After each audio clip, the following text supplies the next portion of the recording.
இந்த கோயிலுக்கு வர்றவங்களுக்கு 21 தலைமுறை சாபம் நீங்கிறது மட்டும் இல்லாமல் இந்த கோயிலுக்கு மறுபிறவி இல்லாதவங்க மட்டும்தான் வர முடியும்னு சொல்லப்படுது.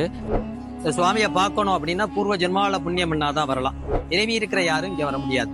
இந்த கோவிலில் இருக்க மூலவர் பெயர் விஸ்வநாத சுவாமி, அம்பாள் பெயர் வேதாந்த நாயகி. இங்கு ருத்ராட்சம் தான் பிரசாதமாக கொடுக்கப்படுது.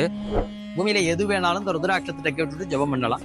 ஜெபம் பண்ணி முடிச்சுட்டு டப்பாக்குள்ள வச்சுட்டு டப்பா எடுத்து விகுதி நெத்தியில இட்டுண்டா போறோம். இங்க இருக்க சூரிய மண்டல நுழைவாசல் இந்த கோயிலோட தனி சிறப்புங்க. சூரிய மண்டல வாசல்னு சொல்லுவா. பிரதோஷம், மாசி மகம், சிவராத்திரி அப்பதான் துறப்பா. பிரதோஷம்னா இந்த வாசல் வழியா வர 1.5 மணி நேரத்துல தான் வருவா.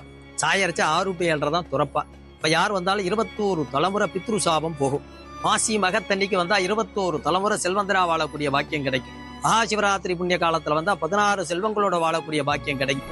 இந்த கோயிலோட ஃபுல் வீடியோ நம்மளோட யூடியூப் சேனலில் அப்லோட் பண்ணியிருக்கேன், மறக்காமல் போய் பாருங்கள்.